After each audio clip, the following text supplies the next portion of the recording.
Olá, estamos aqui de volta para fazer a revisão da aula 7.1 sobre Max Weber, né? Então a gente vai ter uma breve revisão, né? E depois vocês vão ter um tempinho para fazer a atividade proposta com base na aula que nós abordamos aqui, né?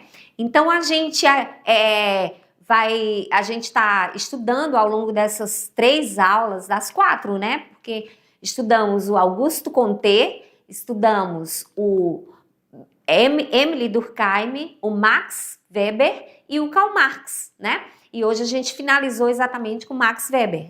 Então, as principais teorias sociológicas, hoje a parte 4, a gente vai ver uma breve revisão, tá bom? Então, vamos aqui comigo para tirarmos aquelas duvidazinhas que ficou atrás da orelha ali enquanto vocês prestavam atenção à aula. Vamos lá, então. Prestem atenção aqui.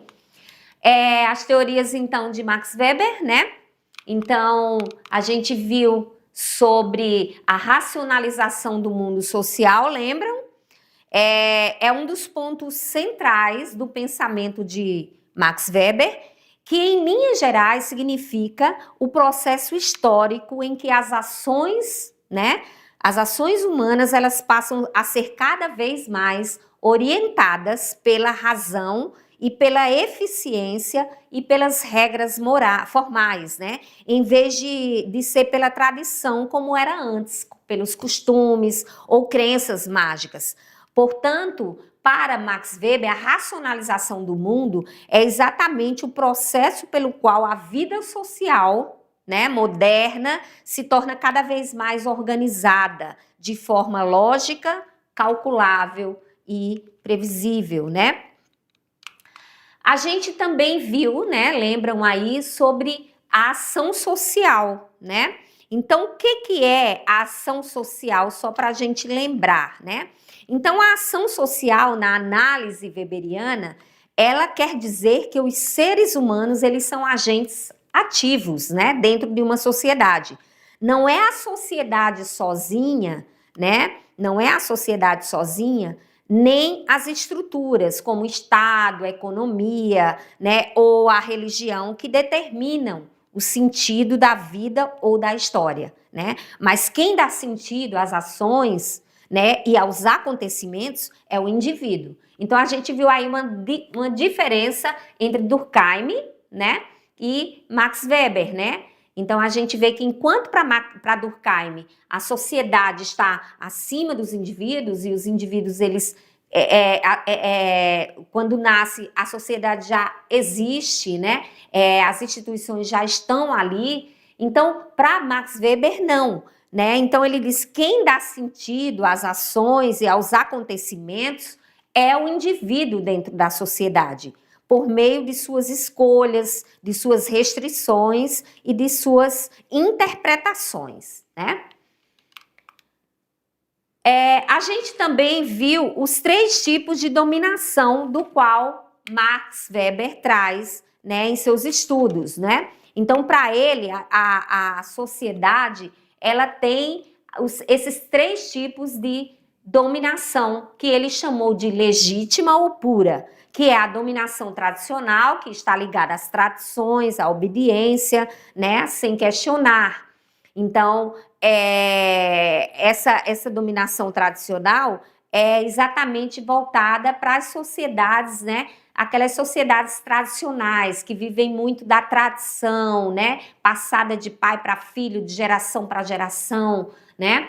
Depois veio a dominação, ele tratou como dominação legítima e pura a dominação carismática, que baseia-se nas qualidades pessoais de pessoas que são consideradas extraordinárias, né? E que tomam a liderança nessas sociedades por serem tão admiradas, por serem tão endeusadas, né? Então, essas pessoas, eu dei alguns exemplos, Mahatma Gandhi, né, Nelson Mandela, Martin Luther King lá nos Estados Unidos, né? Então, isso a gente vê como líderes carismáticos, né? E outros tantos que tem também, tá? Não são só esses que eu citei. Também vem a outro tipo de dominação, que é a dominação racional. Então, baseia-se em leis, em normas, em regras formais, que é a obediência é dada através das leis e não a pessoa em si, tá? Então agora vocês terão um tempinho, né, para vocês fazerem a atividade e daqui a pouco a gente volta para a correção, tá bom? Até daqui a pouco.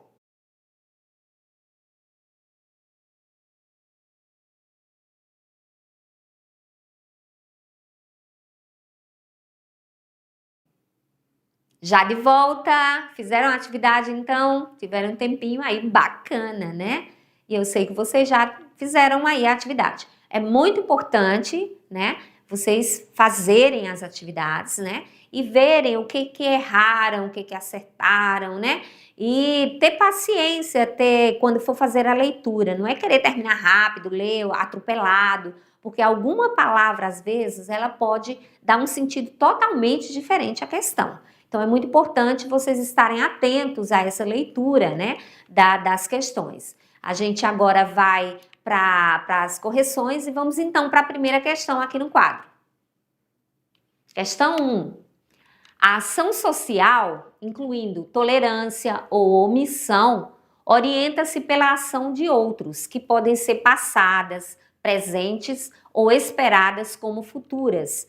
Exemplo, vingança por ataques anteriores, réplica a ataques presentes, medidas de defesa diante de ataques futuros.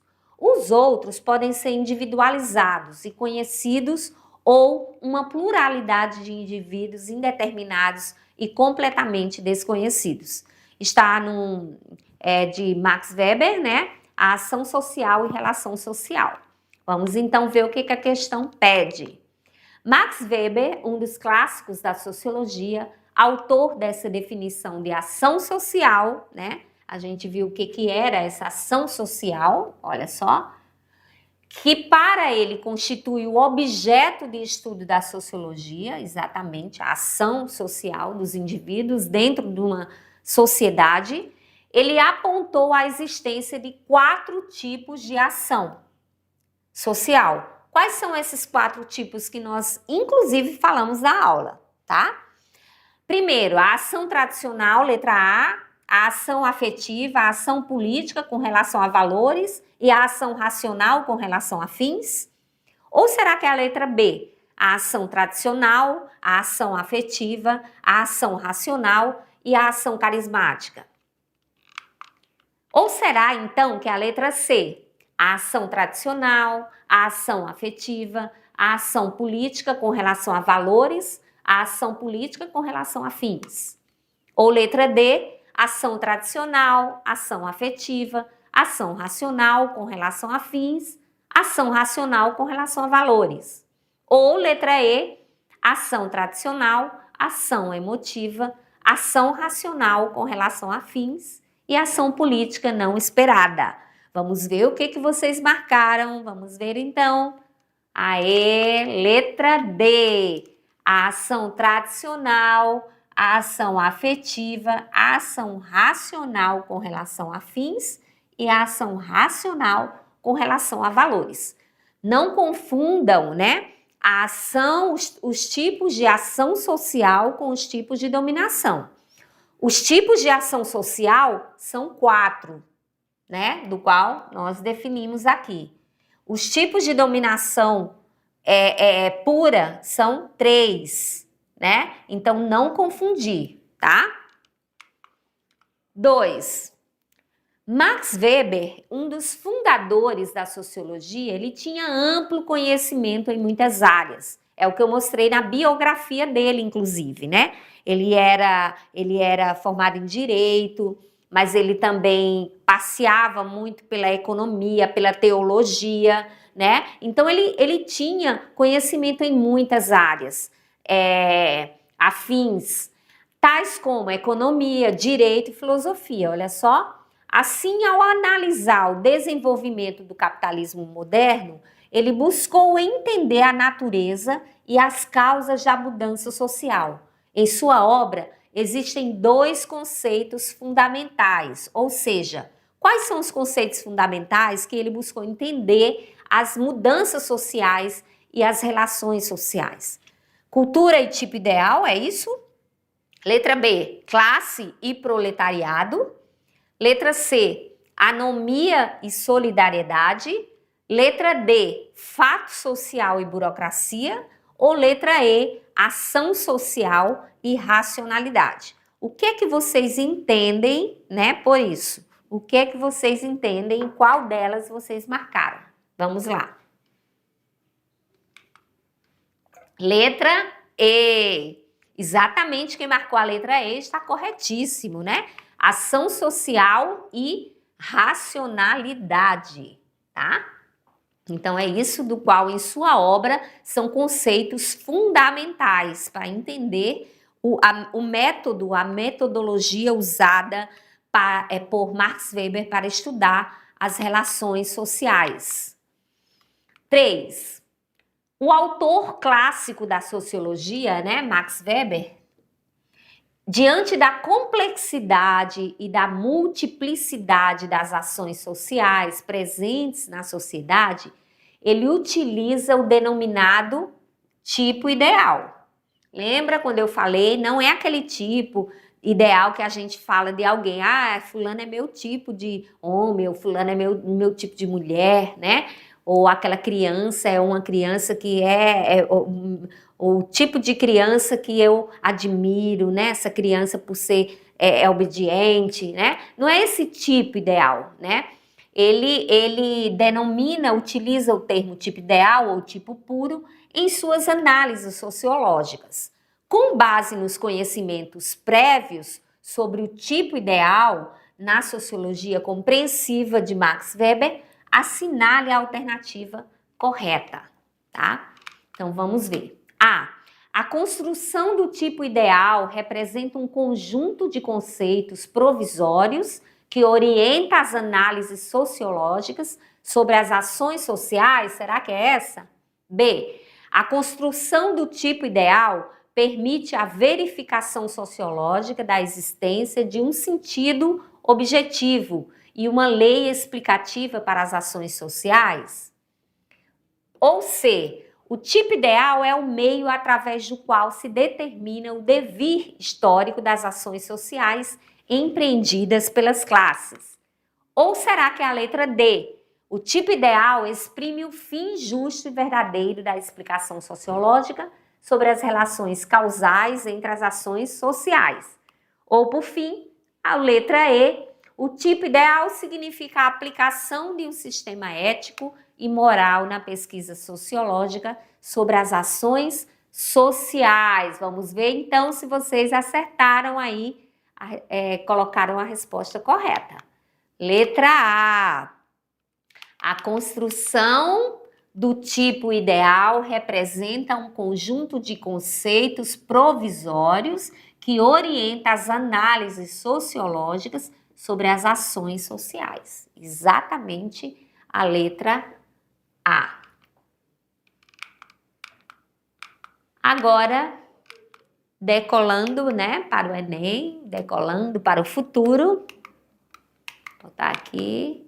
Decolando para o futuro, vamos então para a quarta questão.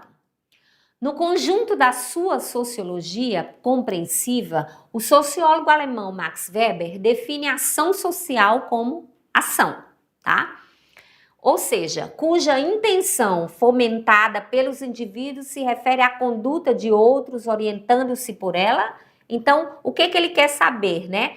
Definir a ação social como uma ação.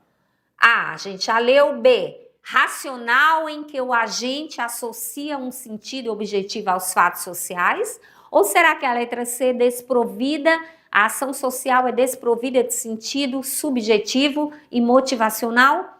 Ou a letra D, onde a ação social é humana, associada a um sentido objetivo ou não orientada significativamente pela conduta do outro em prol de um bem comum? Vamos ver o que é que vocês marcaram então aqui. A ação social então é a intenção fomentada pelos indivíduos, se refere à conduta de outros orientando-se por ela. Por fim, explique o que é ação tradicional com base em Max Weber, tá? Então, vocês vão explicar, então, o que é ação tradicional com base em Max Weber. A ação tradicional, ela tem por base um costume arraigado à tradição familiar ou um hábito. É um tipo de ação que se adota quase automaticamente reagindo a estímulos habituais. Aí eu dei exemplo do Natal, que a gente comemora, né? Então é uma tradição, né, familiar ou um hábito sempre de se comemorar o Natal, mesmo que eu dependendo da religião da qual eu seja ou não seja de nenhuma religião, eu posso dizer, isso aí é uma festa comercial, mas eu vou participar da ceia da minha família porque já é tradição, por exemplo. Então isso é uma ação tradicional, é um tipo de ação que se adota automaticamente, a gente age no piloto automático, por estímulos tradicionais e habituais. Então é isso aqui, a gente finaliza a nossa aula então de hoje. E eu espero que vocês tenham aprendido um pouco sobre esse clássico da sociologia, que é Max Weber. Então, até mais, até a próxima aula. Fiquem com Deus. Tchau, tchau.